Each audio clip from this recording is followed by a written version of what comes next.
बिस्मिल्लाहिर्रहमानिर्रहीम। Chapter number 10 से जो टॉपिक हम पढ़ने जा रहे हैं वह है structure, properties, importance of carbohydrate. तो आज हम पढ़ने जा रहे हैं उस थोड़े से स्ट्रक्चर के बारे में हम डिस्कस करेंगे, कुछ प्रॉपर्टीज़ के बारे में डिस्कस करेंगे और फिर कार्बोहाइड्रेट के इम्पोर्टेंस को पढ़ेंगे। कार्बोहाइड्रेट में ग्लूकोज और फ्रक्टोज ये किस तरह बनता है, इसका स्ट्रक्चर देखते हैं।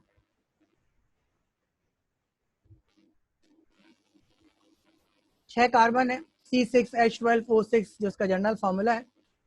जो इसका स्ट्रक्चर फार्मूला है आपके सामने है, पॉली हाइड्रोक्सी एल्डिहाइड है। एक लॉन्ग चेन की फॉर्म में 6 कार्बन मौजूद है। इसमें से 5 कार्बन ऐसे हैं जिसके ऊपर OH ग्रुप है और जो टॉप मोस्ट कार्बन है उसके अंदर जो फंक्शनैलिटी है वो कौन सी है जी, एल्डिहाइडिक फंक्शनैलिटी है।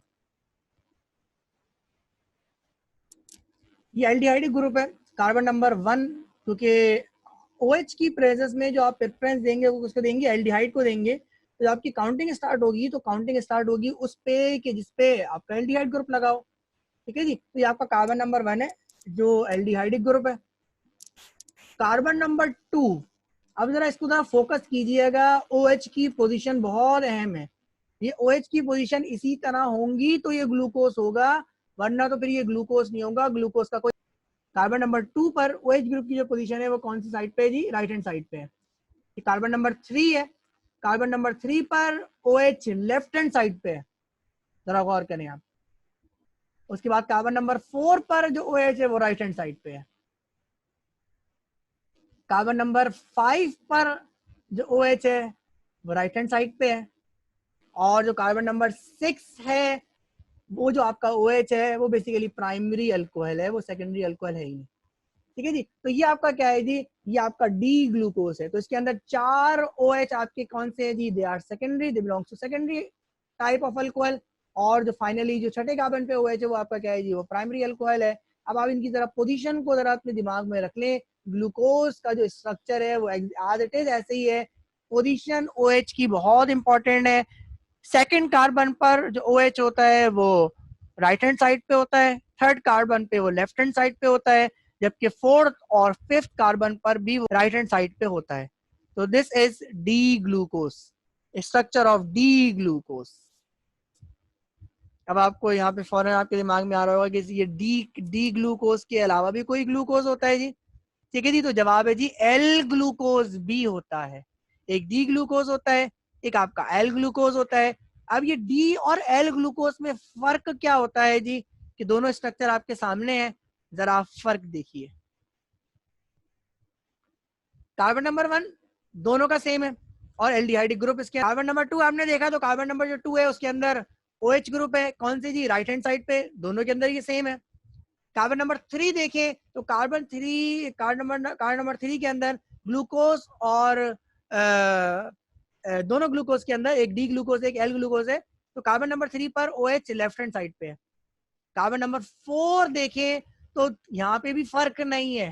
ठीक है जी, तो दोनों जो OH ग्रुप है वो कौन सी साइड पे है, राइट हैंड साइड पे है।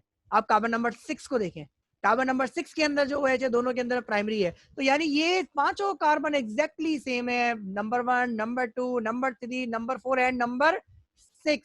जो फर्क है वो कहाँ है, कार्बन नंबर 5 पर। और कार्बन नंबर 5 के अंदर डी ग्लूकोज के अंदर OH राइट हैंड साइड पे है और एल ग्लूकोज के अंदर ये लेफ्ट हैंड साइड पे है। तो यहाँ पे जो कॉन्फ़िगरेशन के लिहाज से ये ग्लूकोज की क्लासिफिकेशन है, तो डी ग्लूकोज कब होगा कि जब OH ग्रुप 5वें कार्बन पर, या 5वां कार्बन कहें या आप इसको सेकेंड लास्ट कार्बन कहें, छठे से पहले वाला। तो अगर OH group right hand side पे है तो ये डी ग्लूकोज कहलाता है, और अगर OH group left hand side पे है तो ये एल ग्लूकोज कहलाता है। तो ग्लूकोज का बाकी तमाम स्ट्रक्चर सेम है। ठीक है जी, यानी ऊपर वाले जो 4 कार्बन है उसकी वो बिल्कुल सेम है और बिल्कुल सेम होने चाहिए अगर उसको ग्लूकोज रहना है। हाँ, 5वां कार्बन फैसला करेगा कि ये डी है या एल है। या आपके सामने ग्लूकोज के आइसोमर्स है। ठीक है जी, ये 8 पॉसिबल आइसोमर्स हैं डी कॉन्फ़िगरेशन के साथ। और बिल्कुल इसी तरह 8 पॉसिबल आइसोमर्स हैं एल कॉन्फ़िगरेशन के साथ। तो अगर आप इन पे देखिए, इनको अगर आप फोकस करें तो इसके अंदर जो सेम चीज नजर आ रही है वो है सेकंड लास्ट कार्बन, या आप कह लीजिए जी फिफ्थ कार्बन। और इस फिफ्थ कार्बन के अंदर तमाम के तमाम हर आइसोमर के अंदर जो एच ग्रुप है वो कौन से साइड पे है, राइट हैंड साइड पे है। आप ये देख लें। और इसके ऊपर अगर आप देखें तो ये सब किसी ना किसी तरीके से मुख्तलिफ है। ये सारे के सारे आइसोमर्स इसलिए है जी, ये इन सब के जो स्ट्रक्चर है, इन सब पे जो OH की पोजीशन है वो क्या है जी, वो डिफरेंट है। और खास बात क्या है, सिमिलर बात क्या है कि कार्बन नंबर 1 पर एल्डिहाइड है, कार्बन नंबर 6 पर आपका प्राइमरी अल्कोहल है, और कार्बन नंबर 5 बहुत इंपॉर्टेंट है जो कि कॉन्फ़िगरेशन बताता है। ये सारे के सारे क्या है जी, ये सारे के सारे आपके डी आइसोमर्स हैं जी, डी कॉन्फ़िगरेशन के साथ आइसोमर्स हैं। तो ये सिमिलरिटी है इन आइसोमर्स के दरमियान। अगर ये सारे के सारे OH लेफ्ट हैंड साइड पर चले जाएंगे, ठीक है जी, तो ये सारे के सारे क्या बन जाएंगे, ये आपके एल कॉन्फ़िगरेशन आ जाएगी, एल ग्लूकोज और बाकी उसके मेंबर्स। तो यहाँ आपने क्या सीखा, यहाँ हमने खास तौर पे ये सीखा है कि जो जितने भी आइसोमर्स हैं उस वो तब्दील जो होते हैं वो किस वजह से होते हैं, carbon number 2, carbon number 3, carbon number 4 पर OH की पोजीशन की वजह से तब्दील होते हैं, वरना कार्बन नंबर 5 सेम रहता है। फ्रक्टोज का स्ट्रक्चर पढ़ने जा रहे हैं। तो ये फ्रक्टोज का स्ट्रक्चर आपके सामने है, ओपन चेन स्ट्रक्चर आप पढ़ रहे हैं। कार्बन नंबर 1 जो प्राइमरी अल्कोहल पर मुश्तमिल होता है, कार्बन नंबर 2 ये आपका कीटोनिक ग्रुप है, कार्बन नंबर 3 पे मौजूद OH लेफ्ट हैंड साइड पे होता है, कार्बन नंबर 4 पर मौजूद OH राइट हैंड साइड पे होता है, कार्बन नंबर 5 पर जो OH होता है वो राइट हैंड साइड पे होता है। और अभी आप पढ़ चुके, इसकी वजह से ये क्या कहलाएगा, ये आपका डी फ्रक्टोज कहलाएगा। OH ग्रुप का राइट हैंड साइड पे होना 5वें कार्बन पे, ठीक है जी, या आप कह लें जी सेकंड लास्ट कार्बन पे। OH ग्रुप का राइट हैंड साइड पे होना उसको डी बना देता है, और OH ग्रुप का लेफ्ट हैंड साइड पे होना उसको क्या बना देता है, एल बना देता है।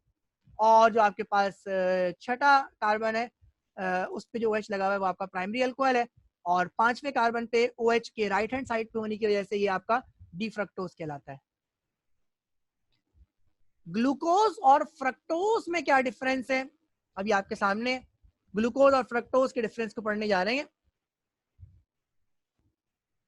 मेन फंक्शनैलिटी का डिफरेंस है कि ग्लूकोज क्या होता है जी, एल्डिहाइडिक है, और जबकि फ्रक्टोज आपका क्या है जी, कीटोनिक है।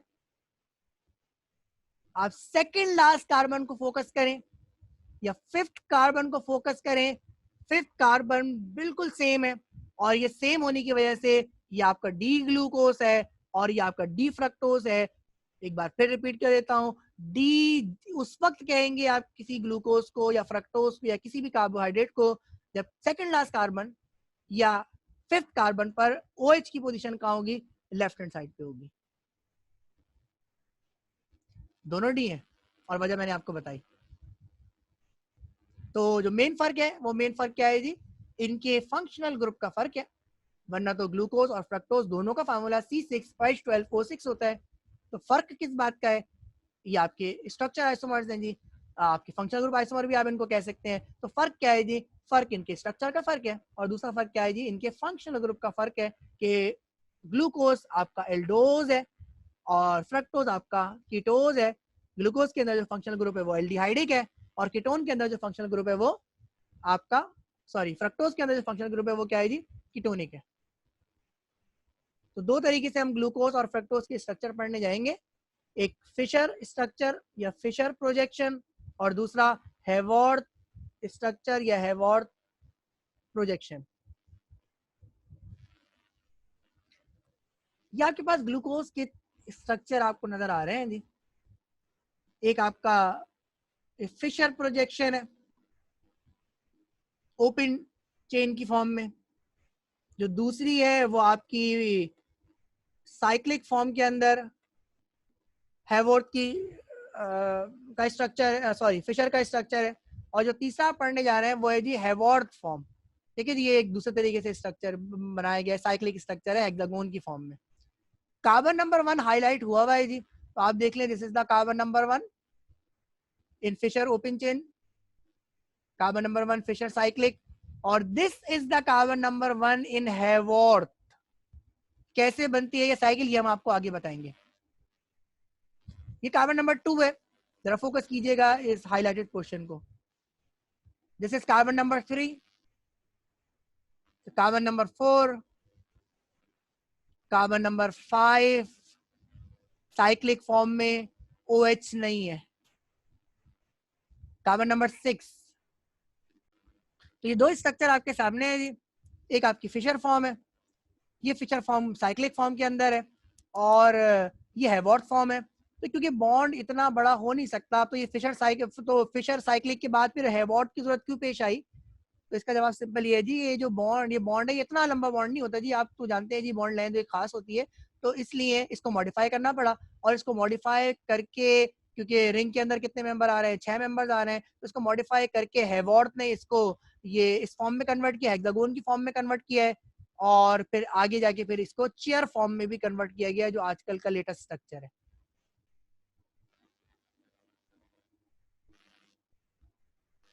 अब हम ये पढ़ने जा रहे हैं जी कि क्या फर्क है फिशर और हैवॉर्थ में, या क्या फर्क है ओपन चेन और क्लोज चेन फॉर्म के अंदर। तो कार्बन नंबर 1 पहले से हाईलाइट है, जिस तरह यहाँ लिखा है, ये 3 फर्क है, जरा इसको देखिएगा, फिर मैं आपको इसको समझाता भी हूँ। तो पहला फर्क है जी कि जो 5th कार्बन पर OH ग्रुप है वो फर्स्ट कार्बन पे चला जाएगा। ठीक है जी, तो आप ये देख लीजिए 5th कार्बन पे जो OH ग्रुप था, now it is present on carbon number 1, क्योंकि कार्बन नंबर 1 पर OH फंक्शनैलिटी नहीं है, बल्कि ये तो एल्डिहाइडिक फंक्शनैलिटी है। ठीक है जी। नंबर 2 जो पॉइंट है, the breaking of carbonyl carbon, the carbonyl carbon का डबल बॉन्ड है वो ब्रेक हो जाएगा, और 1 और 5 जो है जी ऑक्सीजन की मदद से ये आपका लिंक हो जाएंगे carbon number 1 and carbon number 5 by oxygen. इसको लिंकेज कहते हैं, आगे हम पढ़ेंगे, ग्लाइकोसाइडिक लिंकेज कहलाती है, जो भी आज के लेक्चर का हिस्सा है। और फाइनली जो आपको वाजे नजर आ रहा है कि जी ओपन चेन स्ट्रक्चर किस में कन्वर्ट हो गया, रिंग की फॉर्म में कन्वर्ट हो गया। तो ये 3 काम होते हैं कि ओपन चेन जब क्लोज के अंदर कन्वर्ट होती है तो कार्बन नंबर 5 का OH ग्रुप शिफ्ट होता है, कार्बन नंबर 1 पे चला जाता है, carbonyl carbon double bond break होता है, जिसकी वजह से आपका ऑक्सीजन के जरिए कार्बन नंबर 1 और कार्बन नंबर 5 ज्वाइन हो जाता है और रिंग बन जाता है। This is carbon number 5। ठीक है जी, तो कार्बन नंबर 1 को फोकस करना था, कार्बन नंबर 5 को फोकस करें। ठीक है जी, क्या तब्दीली नजर आ रही है? तब्दीली ये जी कि ओपन चेन के अंदर हाइड्रोक्सी ग्रुप मौजूद है, और क्लोज चेन के अंदर हाइड्रोक्सी ग्रुप कार्बन नंबर 5 पे मौजूद नहीं है। ये आप देख सकते हैं, बिल्कुल वाज़ेह है आपके सामने कि सिर्फ H है और OH ग्रुप यहाँ पे नहीं है। दूसरी तब्दीली आप क्या देख रहे हैं जी कि कार्बन नंबर 1 जो कि आपका एल्डिहाइडिक ग्रुप है, ठीक है जी, अब कार्बन नंबर 1 क्या है जी, उसके अंदर OH ग्रुप है, और वो कहाँ पे आया हुआ है, वो राइट हैंड साइड पे आया हुआ है। राइट हैंड साइड का मतलब क्या है जी कि जब आप इसका रिंग बनाएंगे तो अगर OH ग्रुप कार्बन नंबर 1 पर राइट हैंड साइड पे हो तो ये ब्लो द प्लेन आता है। ठीक है जी, ये आप देख सकते हैं, ये आपका कहाँ पे आ रहा है जी, ब्लो द प्लेन आ रहा है। ठीक है जनाब। अच्छा जी, तो क्या हुआ, ये 3 बातें आपने देखी जी कि कार्बन नंबर 5 का जो OH था वो कार्बन नंबर 1 पे शिफ्ट हो गया, कार्बोनाइल कार्बन ब्रेक हुआ, जिसकी वजह से कार्बन नंबर 1 बजरिया ऑक्सीजन कार्बन नंबर 5 के साथ इसने बॉन्ड बनाया। और आपने क्या देखा जी कि जो एल्डिहाइडिक फंक्शनैलिटी थी वो किस में कन्वर्ट हो गई, वो OH के अंदर कन्वर्ट हो गई। यहाँ एक बात और देखिएगा, एक बात और आप गौर करें तो आपको यहाँ से ये बात सीखेंगे जी कि ये OH group above the plane होगा। ये देखिए, ये बिलो द प्लेन है, ये OH ग्रुप भी बिलो द प्लेन है, ये OH group above the plane है, ये OH group below the plane है। तो कब OH group above the plane होंगे और कब OH group below the plane होंगे, ये बड़ा सिंपल सा है। इसको याद रखने का तरीका क्या है कि आप देखें कि जो ओपन चेन स्ट्रक्चर है, या आपने जो फिशर की साइक्लिक फॉर्म बनाई है, उसके अंदर OH राइट हैंड साइड पे है या लेफ्ट हैंड साइड पे है। अगर OH राइट हैंड साइड पे होगा तो ये बिलो द प्लेन आएगा। तो आप देखें कार्बन नंबर 1 पर OH कहाँ है, राइट हैंड साइड पे है, ये आपने कहाँ पे बनाया है, इसको बिलो द प्लेन बनाया है। कार्बन नंबर 2 पर देखें OH कहाँ है जी, राइट हैंड साइड पे है, OH कहाँ बना है जी, बिलो द प्लेन बना है। कार्बन नंबर 3 को फोकस करें, कार्बन नंबर 3 पे OH का है जी लेफ्ट हैंड साइड पे है और ये कहाँ पे आया है जी अबव द प्लेन आया है। कार्बन नंबर 4 की बात करें तो OH का है जी below the plane, sorry right hand side पे है, इसलिए ये कहाँ पे आया है जी बिलो द प्लेन पे आया है। तो इस स्लाइड से आपने बहुत सारी चीजें सीखी जी कि किस तरह से फिशर हैवर्थ के अंदर कन्वर्ट होता है, फिशर साइक्लिक के जरिए क्या क्या तब्दीलियां बाकी होती हैं ये आपने सीखा, ठीक है जी। और आपने एक बात ये भी सीखी जी कि कॉन्फ़िगरेशन और ये जो आपका अल्फा और बीटा आइसोमर जो आपने कल पढ़ा था जी, आज भी हम इसको आगे पढ़ेंगे। तो ये कॉन्फ़िगरेशन और इस आइसोमर में फर्क क्या है कि राइट हैंड साइड का ताल्लुक किससे है जी बिलो द प्लेन से है और लेफ्ट हैंड साइड का ताल्लुक किससे है जी अबव द प्लेन से है।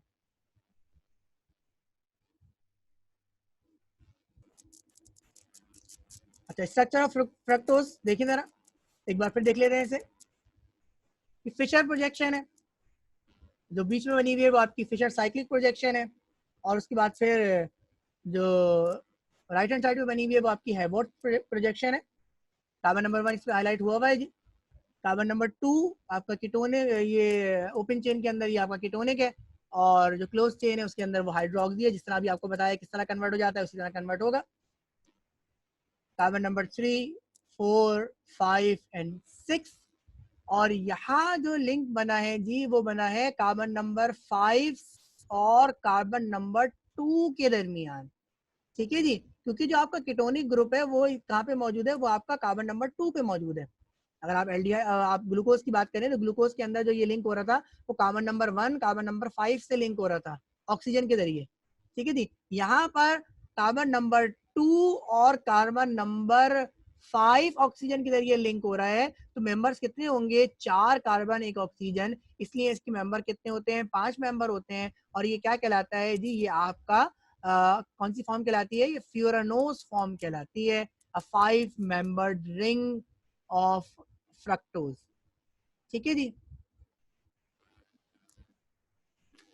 अब हम ग्लूकोज के आइसोमर्स पढ़ने जा रहे हैं।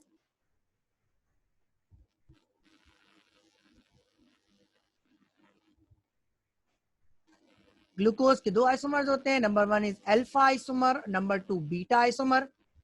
और अल्फा बीटा किस तरह कहते हैं जी कि अगर OH ग्रुप कार्बन नंबर 1 पर बिलो द प्लेन है तो ये क्या कहलाता है, ये आपका अल्फा आइसोमर कहलाता है। और अगर ये कार्बन नंबर 1 पर OH group above the plane है तो ये क्या कहलाता है, ये आपका बीटा आइसोमर कहलाता है। तो अल्फा और बीटा क्या होते हैं और इसका इसका OH की ओपन चेन स्ट्रक्चर में OH की राइट और लेफ्ट पोजीशन से क्या ताल्लुक होता है ये मैंने आपको समझा दिया। अब हम कार्बोहाइड्रेट की एक खास प्रॉपर्टी पढ़ने जा रहे हैं जिसको कहते हैं मोटा रोटेशन। तो ये मोटा रोटेशन क्या होती है देखते हैं। इक्वेशन आपके सामने है, अगर आप इसमें फर्क देखें तो ये अल्फा ग्लूकोज है and it is converted into beta glucose. तो इसका मतलब है मोटा रोटेशन में ऐसा ही कुछ होता होगा। तो व्हाट इज मोटा रोटेशन, अल्फा आइसोमर का बीटा आइसोमर में कन्वर्ट होना, ग्लूकोज के अल्फा आइसोमर का ग्लूकोज के बीटा आइसोमर के अंदर कन्वर्ट होना। और यहाँ एक खास बात लिखी हुई है, बाय ओपन चेन स्ट्रक्चर, कि ये ऐसे कन्वर्ट हो ही नहीं सकते, इसके बीच में चेन ओपन होगी। और चेन ओपन होने के बाद अगर आप इसको फोकस करें तो देखें OH की पोजीशन चेंज होगी। इसका मतलब यह है कि उस चेन के अंदर कार्बन 1 के अंदर रोटेशन होगी जी। तो अगर ये ऐसा होगा तो इसका मतलब है अल्फा आइसोमर किस में कन्वर्ट हो जाएगा, बीटा आइसोमर में कन्वर्ट हो जाएगा। तो ये फिनोमेना कि जिसके अंदर अल्फा आइसोमर यानी अल्फा ग्लूकोज बीटा आइसोमर यानी बीटा ग्लूकोज के अंदर कन्वर्ट हो जाए, and the main condition is by open chain structure, ये प्रोसेस क्या कहलाता है, ये कहलाता है मोटा रोटेशन। कार्बन ये आपका अल्फा आइसोमर है और ये आपका बीटा आइसोमर है, यानी अल्फा ग्लूकोज बीटा ग्लूकोज की फॉर्म में कन्वर्ट हो गया बाय ओपन चेन स्ट्रक्चर। तो ये मोटर रोटेशन आपके सामने है जी। यहाँ पे आपको जो पहले वाले जो स्लाइड थी जिसके अंदर ओपन चेन स्ट्रक्चर मिस था तो यहाँ पे वो मौजूद है। अब आपके रिएक्शन बिल्कुल आपके सामने क्लियर हो गया होगा, ये मोटर रोटेशन किसे कहते हैं। तो अल्फा ग्लूकोज का बीटा ग्लूकोज में कन्वर्ट होना बाय ओपन चेन स्ट्रक्चर, यानी पहले इस रिंग का ओपन चेन में कन्वर्ट होना, ठीक है जी, और ओपन चेन में कन्वर्ट होने के बाद ये जो कार्बन नंबर 1 है इसका रोटेट हो जाना, ठीक है जी, इसका ये रोटेट होगा, तब जाके आपका कौन सा आइसोमर बन सकता है, ये बीटा आइसोमर बन सकता है, क्योंकि आप ये जानते हैं कि इसकी वजह से जो OH ग्रुप ओ लिंक होगा कार्बन से, तो उसमें वो क्या होगा जी, उसमें मसला ये होगा कि OH आपका राइट हैंड साइड पे होगा, और OH राइट हैंड साइड पे होगा तो ये कौन सा आइसोमर बनेगा, अल्फा आइसोमर बनेगा। जबकि OH अगर कहाँ पे होगा, right hand left hand side पे होगा, तो इसका मतलब है कौन सा आइसोमर बनेगा, ये बीटा आइसोमर बनेगा। तो मोटा रोटेशन क्या है जी, कि जिसके अंदर अल्फा ग्लूकोज किसमें कन्वर्ट हो जाता है, बीटा ग्लूकोज के अंदर कन्वर्ट हो जाता है। और होता क्या है जी, कि ये जो आपका रिंग है ये रिंग ओपन होता है, ओपन स्ट्रक्चर मिलता है जी, और ओपन स्ट्रक्चर के अंदर कार्बन 1 क्या होता है जी, रोटेट होता है, जिसकी वजह से OH कहाँ चला जाता है, लेफ्ट हैंड साइड पे चला जाता है। उसके बाद दोबारा से रिंग फॉर्म होता है, और अब जो रिंग फॉर्म होता है उसके अंदर OH कहाँ मौजूद होता है, अबव द प्लेन मौजूद होता है। इसका मतलब क्या होता है जी, कि अल्फा ग्लूकोज किसमें कन्वर्ट हो गया, बीटा ग्लूकोज के अंदर कन्वर्ट हो गया। अब हम जो टॉपिक पढ़ने जा रहे हैं वो है ग्लाइकोसाइडिक लिंकेज। ये ग्लाइकोसाइडिक लिंकेज आपके सामने है, लेफ्ट हैंड साइड वाला मोनोमर या मोनोसैकेराइड आप कहें तो ज्यादा बेहतर है। तो मोनोसैकेराइड, लेफ्ट हैंड साइड वाला जो मोनोसैकेराइड है वो राइट हैंड वाले मोनोसैकेराइड के जरिए से ग्लाइकोसाइडिक एक बॉन्ड के जरिए जुड़ा हुआ है, जो क्या कहलाता है, जिसको ग्लाइकोसाइडिक लिंकेज कहते हैं। जिस तरह से आपकी ईथर लिंकेज है, जिस तरह से आपकी एस्टर लिंकेज है, जिस तरह से आपकी अमाइड लिंकेज है, तो ये भी एक किस्म की लिंकेज है जो क्या कहलाती है, ग्लाइकोसाइडिक लिंकेज कहलाती है। और खास तौर पर ये कार्बोहाइड्रेट्स के अंदर होती है, कहीं और नहीं होती। तो ग्लाइकोसाइडिक लिंकेज क्या है जी, a linkage in which carbon atom is joined to two oxygen by a single bond. So this linkage is known as glycosidic linkage. तो एक कार्बन ये इस ऑक्सीजन से भी ज्वाइन है और इस ऑक्सीजन से भी ज्वाइन है, और उसके बाद फिर ये ऑक्सीजन इस कार्बन से ज्वाइन है जी। तो ये जो लिंकेज है ये क्या कहलाती है, ये आपकी ग्लाइकोसाइडिक लिंकेज कहलाती है। तो other linkage in which two oxygen atoms are joined by a single bond with carbon. So this is glycosidic linkage. जो ईथर लिंकेज होती है वो डिफरेंट होती है, उसके अंदर दो कार्बन एक ऑक्सीजन के जरिए से ज्वाइन होते हैं, ठीक है जी। अगर आप इसको इस उस पैराए में लेंगे तो इसका मतलब ये है जी कि यहाँ दो मोनोसैकेराइड यूनिट ऑक्सीजन के जरिए से जुड़े हुए हैं, तो ये ग्लाइकोसाइडिक लिंकेज कहलाएगी, ठीक है जी। तो आप इसको एक तरीका ये है जी कि आप ये कहें जी कि दो कार्बन को दो ऑक्सीजन को एक कार्बन जोड़े हुए, जो आपको यहाँ पे वाजे नजर आ रहा है। This oxygen is connected with carbon and it is connected with oxygen with another monosaccharide unit. ये आप सिंपल लफ्जों में ये कह लीजिए कि ऑक्सीजन के थ्रू जो दो मोनोसैकेराइड यूनिट जुड़े हुए हैं, तो इस किस्म की लिंकेज जिसके अंदर दो मोनोसैकेराइड यूनिट आपस में जुड़े हुए हैं वो क्या कहलाती है, वो आपकी ग्लाइकोसाइडिक लिंकेज कहलाती है। अब हम पढ़ने जा रहे हैं माल्टोज के अंदर ग्लाइकोसाइडिक लिंकेज, और ये तीन ग्लाइकोसाइडिक लिंकेजेस हम पढ़ेंगे, और ये तीनों आपके ओलाइगोसैकेराइड की कैटेगरी के अंदर आते हैं।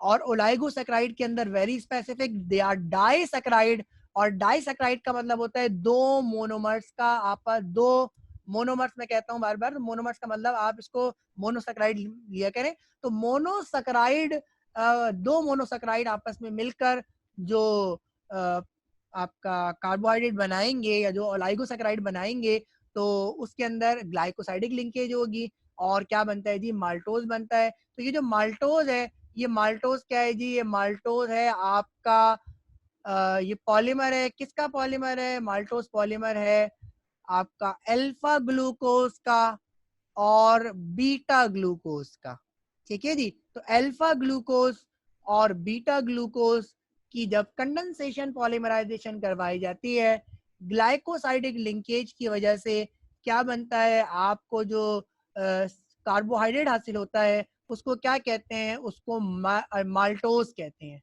ठीक है जी। अब ये ग्लूकोज, अल्फा ग्लूकोज आप इसको क्यों कह रहे हैं, इसे देखेंगे तो अल्फा ग्लूकोज इसलिए कह रहे हैं क्योंकि आपका जो OH है वो कहाँ पे जी, वो बिलो द प्लेन है, और बिलो द प्लेन हो तो ये क्या कहलाता है, अल्फा ग्लूकोज कहलाता है, और अबव द प्लेन हो तो ये क्या कहलाता है, ये आपका बीटा ग्लूकोज कहलाता है।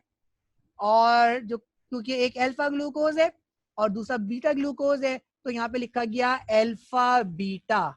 ठीक है जी। अब ये 1 और 4 कैसे आया, ठीक है जी। तो आप ये देखें जी कि ये जो पहला आपका जो अल्फा ग्लूकोज है उसका कौन सा कार्बन ज्वाइन हो रहा है, तो आपने देखा दिस इज कार्बन नंबर 1। तो अल्फा ग्लूकोज का कार्बन नंबर 1, और आप देखें जी बीटा ग्लूकोज का ये कौन सा, this is carbon number 1, so this is carbon number 4। तो बीटा ग्लूकोज का कार्बन नंबर 4। तो अल्फा और बीटा ग्लूकोज के दरमियान में ये ग्लाइकोसाइडिक लिंकेज है, और ग्लाइकोसाइडिक लिंकेज के अंदर कौन कौन से कार्बन ज्वाइन हो रहे हैं, अल्फा ग्लूकोज का कार्बन नंबर 1 और बीटा ग्लूकोज का कार्बन नंबर 4। तो ये जो ग्लाइकोसाइडिक लिंकेज है ये क्या कहलाती है, अल्फा बीटा 1,4 ग्लाइकोसाइडिक लिंकेज। और इसके नतीजे में ये जो कार्बोहाइड्रेट हासिल होता है जो कि ओलाइगोसैकेराइड है, ये खास क्या कहलाता है, ये माल्टोज कहलाता है। तो आपने माल्टोज की प्रिपरेशन का तरीका सीखा जिसके अंदर अल्फा बीटा 1,4 ग्लाइकोसाइडिक लिंकेज होती है। अल्फा ग्लूकोज और बीटा ग्लूकोज ये आपके इस रिएक्शन के मोनोमर्स हैं। ठीक है जी। इनकी जब कंडेंसेशन पॉलीमराइजेशन करवाई जाती है तो इसके नतीजे में जो आपको बायोपॉलीमर मिलता है, जो कार्बोहाइड्रेट मिलता है, वो क्या कहलाता है, वो आपका माल्टोज कहलाता है, जिसके अंदर अल्फा बीटा 1,4 ग्लाइकोसाइडिक लिंकेज होती है। ये दूसरी ग्लाइकोसाइडिक लिंकेज आपके सामने है जो लैक्टोज के अंदर डिस्कस करने जा रहे हैं, और लैक्टोज आपका मिल्क शुगर होता है। जो इसके मोनोमर्स हैं या जो मोनोसैकेराइड इसके अंदर यूज हो रहे हैं, तो जो पहला मोनोमर है वो है बीटा ग्लैक्टोज। तो OH की पोजीशन हम यहाँ पे ग्लूकोज से डिफरेंट है जी। ठीक है जी। इसलिए आपका क्या है, ये जी बीटा ग्लैक्टोज है, आप देख लें कार्बन नंबर 4 पर OH की पोजीशन क्या है जी, अबव द प्लेन है। ठीक है जी। और ग्लूकोज के अंदर जो कार्बन नंबर 4 पे OH होता है वो क्या होता है, बिलो द प्लेन होता है। तो ग्लूकोज ग्लैक्टोज दोनों आपस में आइसोमर है, तो ये ग्लूकोज नहीं है। ठीक है जी। ये ग्लैक्टोज है, कार्बन नंबर 1 पे OH की पोजीशन चेंज हो गई, तो ये ग्लूकोज और ग्लैक्टोज में फर्क है। अच्छा जी। तो ये ग्लूकोज, तो बीटा ग्लैक्टोज और बीटा ग्लूकोज ये आपस में कंडेंसेशन पॉलीमराइजेशन करते हैं, और इसके नतीजे में आपको ग्लाइकोसाइडिक लिंकेज हासिल होती है। ग्लाइकोसाइडिक लिंकेज से जो आपका पॉलीमर हासिल होता है, जो आपका कार्बोहाइड्रेट है, वो क्या कहलाता है, वो आपका लैक्टोज कहलाता है। और यहाँ पे आपने क्या देखा है कि लैक्टोज के अंदर बीटा बीटा 1,4 ग्लाइकोसाइडिक लिंकेज होती है। ठीक है जी। तो अब ये बीटा ग्लैक्टोज कैसे है इसको देखेंगे। तो क्योंकि कार्बन नंबर 1 पर OH अबव द प्लेन है, तो ये क्या कहलाएगा, ये बीटा ग्लैक्टोज कहलाएगा। ग्लूकोज के अंदर भी जो कार्बन नंबर 1 पे OH है वो अबव द प्लेन है, तो ये क्या कहलाएगा, ये बीटा ग्लूकोज कहलाएगा। अब आप ये देखें जी, ये 1,4 क्यों लिखा है, ये कार्बन नंबर 1 है किसका, ग्लैक्टोज का। तो आपने लिखा जी बीटा ग्लैक्टोज का कार्बन नंबर 1। उसके बाद आपने क्या देखा, ये ग्लूकोज का कौन सा है, कार्बन 1 कार्बन ये है, तो ये ग्लूकोज का कार्बन नंबर 4 है, और ये ग्लूकोज कैसा है जी, बीटा ग्लूकोज है। तो बीटा ग्लूकोज का कार्बन नंबर 4, तो ये लिंकेज क्या कहलाती है, बीटा बीटा 1,4 ग्लाइकोसाइडिक लिंकेज कहलाती है। ठीक है जी। और इसके जरिए से जो आपको कार्बोहाइड्रेट हासिल होता है जो कि ओलाइगोसैकेराइड की कैटेगरी का या डाइसैकेराइड की कैटेगरी का है, उसे क्या कहते हैं जी, लैक्टोज कहते हैं। और लैक्टोज आपकी क्या है जी, मिल्क शुगर है। ये तीसरा आइसोमर आपके सामने है जी, सॉरी ये तीसरी ग्लाइकोसाइडिक लिंकेज आपके सामने है, और ये ग्लाइकोसाइडिक लिंकेज सक्रोज के अंदर, जो आपकी टेबल शुगर है, जो आमतौर पर चीनी आप इस्तेमाल करते हैं, वो सक्रोज है। ये किसका पॉलीमर है, इसके अंदर जो दो मोनोमर्स हैं उसमें एक है जी अल्फा ग्लूकोज और बीटा फ्रक्टोज।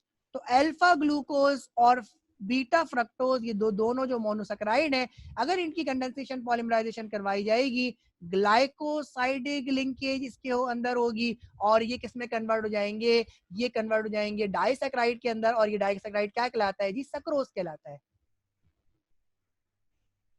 ये आपका अल्फा ग्लूकोज है, और ये आपका बीटा फ्रक्टोज है। तो अल्फा ग्लूकोज आपने इसको कैसे कहा जी, कार्बन नंबर 1 को देखते हैं, कार्बन नंबर 1 में OH कहाँ है जी, बिलो द प्लेन है, इसलिए क्या कहलाएगा, ये अल्फा ग्लूकोज कहलाएगा। इसको बीटा फ्रक्टोज क्यों कह रहे हैं जी, क्योंकि कार्बन नंबर 2 पर, यहाँ कार्बन नंबर 2 देखा जाता है, क्योंकि कार्बन नंबर 1 ये है जी, जरा इसको फोकस कर लीजिएगा। फ्रक्टोज के अंदर कार्बन नंबर 1 जिसपे मेरा पॉइंटर रखा हुआ है वो कार्बन नंबर 1 है, और कार्बन नंबर 2 से आपका ये यूनिट बना था, क्लोज चेन स्ट्रक्चर बना था। अगर आपको याद हो, कार्बन नंबर 2 जाके किससे कंबाइन हुआ था, ये कार्बन नंबर आपके 5 से कंबाइन हुआ था, तो 5 मेंबर का रिंग बना था। फ्रक्टोज देखिएगा जरा पीछे आप। अच्छा, तो OH यहाँ पे क्या है जी, अबव द प्लेन है, और OH अबव द प्लेन है, तो ये क्या कहलाएगा, बीटा फ्रक्टोज कहलाएगा। जब इसकी कंडेंसेशन पॉलीमराइजेशन करवाई जाएगी, कंडेंसेशन करवाई जाएगी, तो आप क्या देख रहे हैं, ये कार्बन नंबर कौन सा है जी, कार्बन नंबर 1 है ग्लूकोज का, और फ्रक्टोज का कौन सा है जी, कार्बन नंबर 2 है। ठीक है जी, तो ये लिंकेज क्या कहलाती है, अल्फा ग्लूकोज का कार्बन नंबर 1 बीटा फ्रक्टोज के कार्बन नंबर 2 के दरमियान ग्लाइकोसाइडिक लिंकेज है, ये कहलाती है अल्फा बीटा 1,2 ग्लाइकोसाइडिक लिंकेज। और जो इस लिंकेज से आपको कार्बोहाइड्रेट या डाइसैक्राइड हासिल हुआ है वो क्या कहलाता है, सक्रोज कहलाता है, जो आपकी टेबल शुगर है। कार्बोहाइड्रेट की इंपॉर्टेंस पढ़ेंगे जी।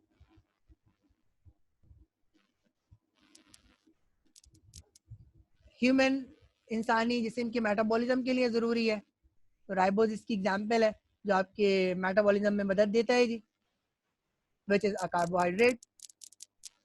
डाइट का बहुत अहम हिस्सा है, शुगर ले लें आप, स्टार्च ले लें, तो या ग्लूकोज ले लें, या आप फ्रूट खाते हैं उसके अंदर आपकी क्या होती है जी, फ्रक्टोज होती है, या भी आपने पढ़ा जी जो मिल्क शुगर है जो आपकी लैक्टोज है। तो ये तमाम चीज़ें आप क्या जी, ये आप इस्तेमाल कर रहे हैं जी, और this is the main part of your diet. तो एक तो मेटाबॉलिज्म के अंदर इसकी अहमियत है, दूसरा ये मेन पार्ट है आपकी डाइट का। प्रोविजन ऑफ एनर्जी प्रोवाइड करती हैं बाय द डिकम्पोजिशन, तो आपके जो सेल डिकम्पोज होते हैं उसके नतीजे में एनर्जी मिलती है, वो भी आपके कार्बोहाइड्रेट, बॉडी के अंदर आपका जो मेन स्ट्रक्चर है वो कार्बोहाइड्रेट का बना हुआ है, तो सेल की डिकम्पोजिशन से भी आपको एनर्जी मिलती है जी। ये कार्बोहाइड्रेट डिकम्पोज होकर आपकी बॉडी के अंदर क्या देते हैं जी, एनर्जी प्रोवाइड करते हैं, तो they are the responsible for the provision of energy by their decomposition. Biologically important है एनिमल के लिए और प्लांट, ये जो आपके सेलुलोज हैं, तो सेलुलोज आपको कहाँ से मिलता है जी, ये आपको प्लांट से मिलता है। तो सेलुलोज भी क्या है जी, आपके कार्बोहाइड्रेट है, और इसको आप क्या करते हैं जी, ईट करते हैं। तो सेलुलोज एनिमल के लिए बहुत इंपॉर्टेंट है। एनिमल के अंदर भी आपके पास जो है ना कार्बोहाइड्रेट है, जिस तरह आपने ग्लाइकोजन पढ़ा था, ठीक है जी। और सेलुलोज आपके क्या है जी, प्लांट कार्बोहाइड्रेट है, जो एलिमेंट जो आपके एनिमल्स हैं या जो आपके ह्यूमंस हैं उनके लिए मुफीद है, क्योंकि एनिमल इसको डायरेक्ट ईट अप करते हैं जी, जो आपके हर्बीवोरस होते हैं, तो उसकी वजह से ये पॉइंट लिखा गया है जी, cellulose they are biologically important for animals। और ग्लाइकोजन की फॉर्म के अंदर ये आपका एनिमल कार्बोहाइड्रेट कहलाता है, सेलुलोज आपका प्लांट कार्बोहाइड्रेट था, ये एनिमल कार्बोहाइड्रेट है जिसको आप क्या कहते हैं जी, ग्लाइकोजन कहते हैं जी। तो ग्लाइकोजन लिखा हुआ है जी रेनी डेज के अंदर, इसका मतलब बारिश के दिन नहीं है जी, इसका मतलब ये है जी कि जिस वक्त आप भूखे हों या आपको इंतहाई जरूरत पड़ जाए और आपको कहीं और से एनर्जी ना मिले, तो ये ग्लाइकोजन क्या होता है जी, ये आपको एनर्जी प्रोवाइड करता है। तो फास्टिंग के दौर में या इलनेस के दौर में जब आपको वीकनेस होती है, जिस वक्त आप रोजे से होते हैं, जिस वक्त आपके बॉडी के कार्बोहाइड्रेट कंटेंट या एनर्जी कंटेंट कम हो जाते हैं, तो आपकी बॉडी के अंदर जो ग्लाइकोजन स्टोर होता है वो क्या कर देता है, बॉडी को एनर्जी प्रोवाइड कर देता है, और आपको एक तरीके से बका मिल जाती है, एक एनर्जी मिल जाती है। तो ये आपने कुछ कार्बोहाइड्रेट के इंपॉर्टेंस पढ़े, जिसके अंदर आपने क्या पढ़ा जी कि मेटाबॉलिक एक्टिविटीज के लिए ये इंपॉर्टेंट है, डाइट का एक अहम पार्ट है, एनर्जी प्रोवाइड करता है डिकम्पोजिशन के जरिए। सेलुलोज आपके एनिमल इस्तेमाल करते हैं जो कि कार्बोहाइड्रेट है, प्लांट कार्बोहाइड्रेट है, और ग्लाइकोजन जो कि एनिमल कार्बोहाइड्रेट है, ये वक्त ज़रूरत पे आप इसको इस्तेमाल करते हैं। अगर बॉडी को ज़रूरत पड़ती है, एनर्जी की डेफिशिएंसी होती है, तो ग्लाइकोजन एनर्जी प्रोवाइड कर देता है ड्यूरिंग फास्टिंग एंड इलनेस।